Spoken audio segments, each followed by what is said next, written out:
Hello, English learners, and welcome back to another special episode of Mr. English Academy Pro. I am so excited to be here with you today because we have reached a very special time of the year. It is finally time to look back at the last 12 months and ask ourselves some big questions about life, learning, and everything in between. That is right, Emily, and hello to all our amazing listeners from around the world. I cannot believe that the year 2025 is almost finished because it feels like it started just yesterday. Today, we're going to have a deep, personal chat about how we spent our entire year, and we want you to think about your year too. Exactly, Paul, because reflecting on your past is the best way to prepare for your future. We are going to talk about our happy moments, our difficult challenges, and the lessons we learned in 2025. It's going to be a very honest and real conversation, just like friends talking in a coffee shop. I love those kinds of conversations the most, especially when we can be honest about our mistakes and our wins. So grab your cup of coffee or tea, relax your shoulders, and get ready to practice your English listening skills. Let's dive into this beautiful journey of remembering the year 2025 together. Before we start sharing our stories, we have a very small but important favor to ask our wonderful family of learners. If you enjoy our conversations and want to keep improving your English every single day, please take a moment to support us. It really helps our channel grow and reach more students like you. Yes, please hit that like button right now if you are ready to learn, and make sure you are subscribed to the channel. Also, it is very important that you watch this video until the very end because the last section is the most powerful one. We want you to share this video with a friend who is also learning English so you can practice together. Thank you so much for your support because we truly appreciate every single comment and like you give us. Now, Paul, let's get into the main topic and talk about this crazy, busy, and interesting year.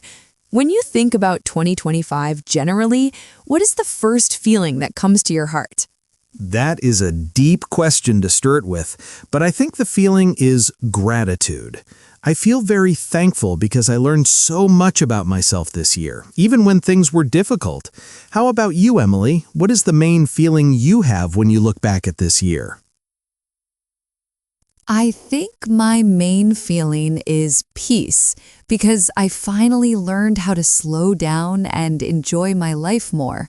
To make this fun for our listeners, let's play a quick game called the one-word game.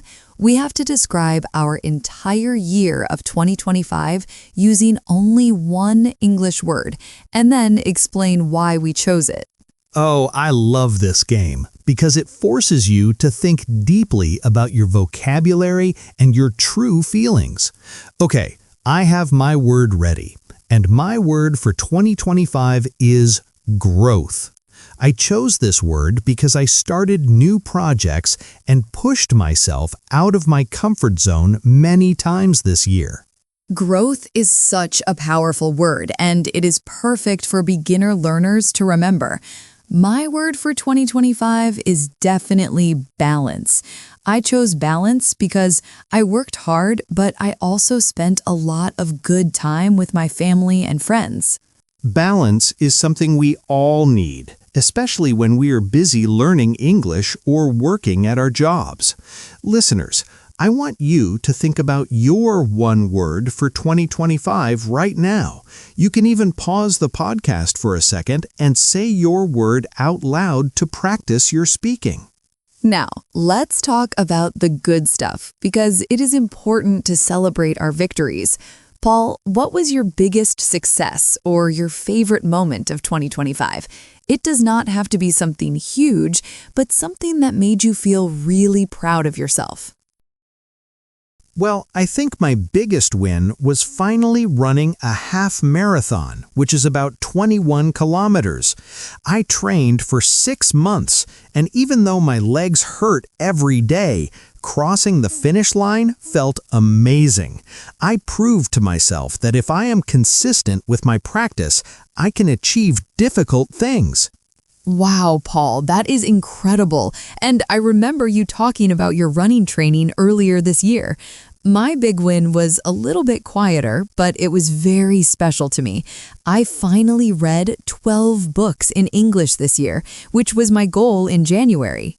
That is fantastic, Emily, because reading is one of the best ways to expand your mind and your vocabulary. Which book was your favorite? Or which one changed your thinking the most? I'm sure our listeners would love a good book recommendation for their own reading practice. I think my favorite was a book about habits because it helped me organize my daily routine better. Achieving these goals makes me feel confident, and I want our listeners to know that small steps lead to big results. You do not need to be perfect. You just need to keep moving forward every day. However, life is not always about winning, and 2025 had some tough moments too. I think it is healthy to talk about our struggles because nobody has a perfect life. Emily, was there a time this year when you felt sad, stressed, or stuck? Yes, definitely. Specifically around the middle of the year in June, I felt very overwhelmed with my work, and I felt like I did not have enough energy to do everything.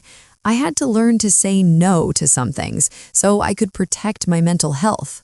That is a very important lesson because many of us try to do too much and then we burn out. I also had a hard time in September when I got sick with a bad case of the flu for 2 weeks. It was frustrating because I couldn't record podcasts or go running, and I felt very useless. Oh, being sick is the worst, but it teaches us to appreciate our health when we are well. How did you handle that frustration, and how did you get back to your normal routine? I think knowing how to restart after a break is a key skill for success. I just told myself to be patient and to rest because my body needed time to heal. I learned that taking a break is not a bad thing. It's actually necessary for recovery. Once I felt better, I started slowly, step by step, without rushing myself. Moving on to something more fun, did you pick up any new hobbies or learn a new skill in 2025? I think trying new things keeps our brains young and helps us stay excited about life. I was surprised by what I started doing this year. Oh, really? Tell me what you started doing because I am very curious. For me, I started learning how to cook Italian food, specifically homemade pasta. It was very messy in my kitchen, but making the dough with my hands was so relaxing. I would love to taste your pasta someday, Fall. That sounds delicious. For me, I started painting with watercolors on the weekends. I am not a great artist, and my paintings look a little funny, but the colors make me feel happy. That is beautiful, Emily, because hobbies should be for enjoyment, not just for being a professional. It is good for English learners to have hobbies too, because you can watch videos about your hobby in English. It connects your language learning with something you naturally love doing. Exactly. If you love cooking, watch cooking shows in English, or if you love painting, watch art tutorials. It makes the learning process feel effortless and fun, not like boring homework. So, Paul, did you burn any pasta, or are you a master chef now? I definitely burned a few sauces, and once I dropped a whole bowl of flour on the floor. But mistakes are how we learn, whether we are cooking pasta or speaking a new language. You have to make a mess before you can make a masterpiece. Now let's talk about movement and travel, because changing our location helps us see the world differently. Did you go anywhere interesting in 2025, or did you explore your own city more? I know travel can be expensive, but sometimes a small trip is enough. I did not go to any foreign countries this year, but I did take a road trip to the mountains. I drove for about 5 hours and I stayed in a small wooden cabin near a lake. It was so quiet and peaceful, and the fresh air was exactly what I needed. That sounds like a dream, because connecting with nature is so healing for the soul. I went to the beach with my family for a week in the summer. We swam in the ocean, built sandcastles, and ate ice cream every single evening. Ocean air is the best smell in the world, and I bet the sunset was beautiful. For our listeners, talking about your past trips is a great way to practice the past tense verbs. You can say sentences like I went, I saw, I ate, and I traveled. Yes, simple sentences are perfect for storytelling. Even if you just went to a new park in your city, that is still an adventure worth talking about. Paul, do you prefer the mountains or the beach for a vacation? That is the hardest question ever, but I think I prefer the mountains for relaxing. The beach is fun, but the mountains help me think clearly and write better scripts. What about you, Emily? Are you a beach person or a mountain person? I am definitely a beach person because I love the sun and the sound of the waves. But let's zoom in now and talk about the small, daily things that made 2025 good. We often wait for big events to be happy, but happiness is usually found in small moments. You are so right, Emily, because life is mostly made up of ordinary days, not just holidays. For me, one small thing I loved this year was my morning coffee routine. Just sitting for 10 minutes in silence before I started working made a huge difference in my mood. I love that. Simply enjoying the quiet moments before the noise of the day begins. My small thing was walking my dog in the evening when the sun was going down. It was a simple activity, but it helped me clear my head after a long day of work. It is amazing how a simple walk or a cup of coffee can change your whole perspective. I also really enjoyed calling my parents every Sunday to catch up on the week. Staying connected with family is a small action, but it brings so much love into our lives. It really does. And I think 2025 taught me that time with loved ones is the most valuable thing we have. Listeners, try to find joy in the small things, like a good meal or a sunny day. When you appreciate the small things, your English learning journey feels happier too. We have talked a lot about the past, but now we must look forward to the future. 2026 is coming very soon, and it is a fresh start for everyone watching this. Emily, what is one major hope or goal you have for the next year? I am feeling very optimistic about 2026, and I have a goal to learn a new language myself. I want to start learning Spanish because I think it is a beautiful language, and I want to challenge my brain. I want to be a beginner again, just like our listeners. That is so inspiring, Emily, because being a student makes you a better teacher.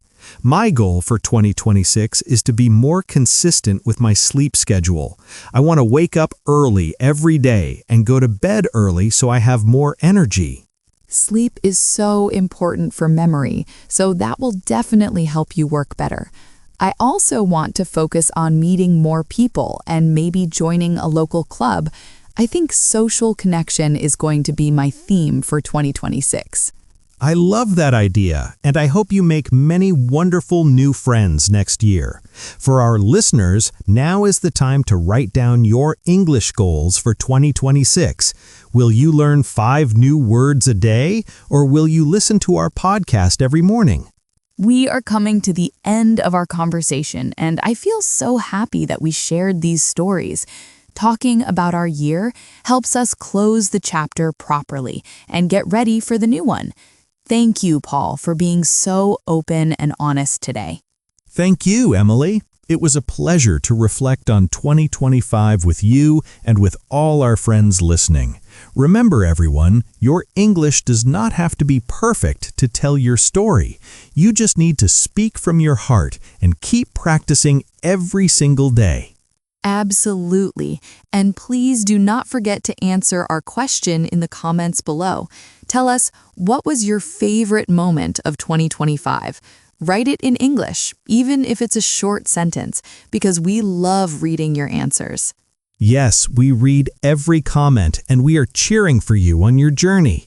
If you liked this video, please give it a thumbs up, share it, and subscribe to Mr. English Academy Pro. Until next time, keep learning, keep smiling, and have a wonderful day. Bye, everyone, and Happy New Year in advance. See you in the next episode. Goodbye.